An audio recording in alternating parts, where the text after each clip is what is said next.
मुहर्रम के दिन कानपुर में आग का मातम होता है क्यों? ड्रोन कैमरे से हुई निगरानी, पुलिस रही अलर्ट। कानपुर में मुहर्रम के दौरान आग का मातम अजादारी करबला की जंग में हजरत इमाम हुसैन और उनके साथियों की शहादत की याद में बेहद गमगीन और जज्बाती माहौल में मनाया जाता है। इस शोकपूर्ण परंपरा की मुख्य बातें निम्नलिखित हैं। याद करबला, मातम करने वाले करबला के उस खेमे की प्यास और आग की तपिश को याद करते हैं जिन्हें पानी से वंचित रखा गया था। अंजुमनों की भागीदारी, शिया समुदाय और अजादार पारंपरिक रूप से मजलिसों के बाद सीना पिटाई और नोहाख्वानी के साथ आग के मातम में शामिल होते हैं।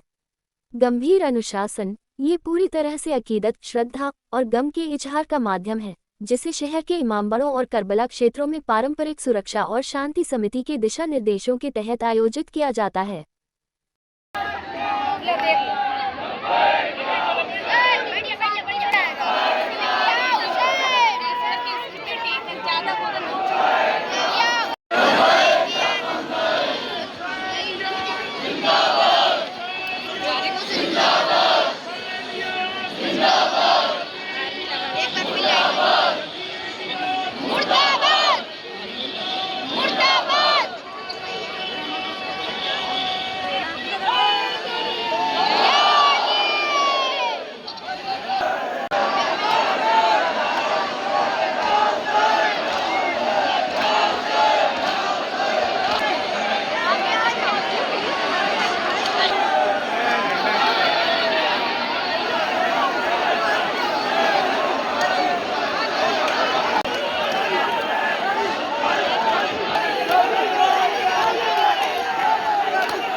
ये कार्यक्रम जो हो रहा है यहाँ पे आग के मातम का, ये पूरी दुनिया में मनाया जाता है और अलग अलग दिनों पे, लेकिन ख़ास तौर से शब आशूर यानी जो आशूर का दिन होता है अशरे का, उससे एक दिन कबल ये ज़्यादातर जगहों पे मनाया जाता है। ये इमाम हुसैन अलैहिस्सलाम की याद में यहाँ पे ये प्रोग्राम होता है और जो 10 मुहर्रम को सन 61 हिजरी में करबला मोहल्ला में 3 दिन के भूखे और प्यासे शहीद कर दिए गए थे और उसके बाद उनके घर वालों को असीर किया गया था और उनके खैमों में जहां वो टिके हुए थे जिस रेगिस्तान में, उसमें आग लगा दी गई थी, जिसकी वजह से वहां पे उनके छोटे छोटे बच्चे उस खैमों में जल गए थे, महिलाएं जल गई थी, बच्चे शहीद हो गए थे। उनकी याद में ये हम हर साल प्रोग्राम करते हैं। कितने लोग शामिल होते हैं और कहाँ-कहाँ से लोग आते हैं?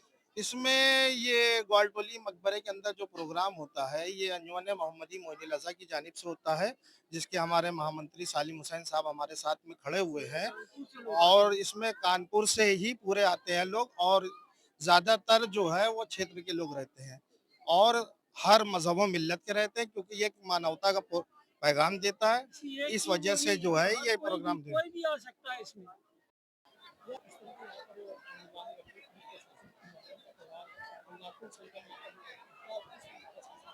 देखिए, अंगार के मातम को लेकर के यहाँ पे काफ़ी भीड़ इकट्ठी हुई थी। जैसा पूर्व से ही पता था कि यहाँ भीड़ इकट्ठी होती है, उसको लेकर के प्रॉपर बैरिकेडिंग की व्यवस्था कराई गई थी। साथ में प्रॉपर पुलिस फोर्स की पीएसी की तैनाती की गई है, सीसीटीवी कैमरे लगाए गए हैं और साथ में ड्रोन कैमरों से भी लगातार निगरानी रखी जा रही है। सारा कार्यक्रम शांतिपूर्ण ढंग से चल रहा है। यहाँ पे करीब 100 कर्मचारी लगाए गए हैं और बाकी सिविल डिफेंस के लोग भी मौजूद हैं और बाकी पूरी निगरानी करी जा रही है।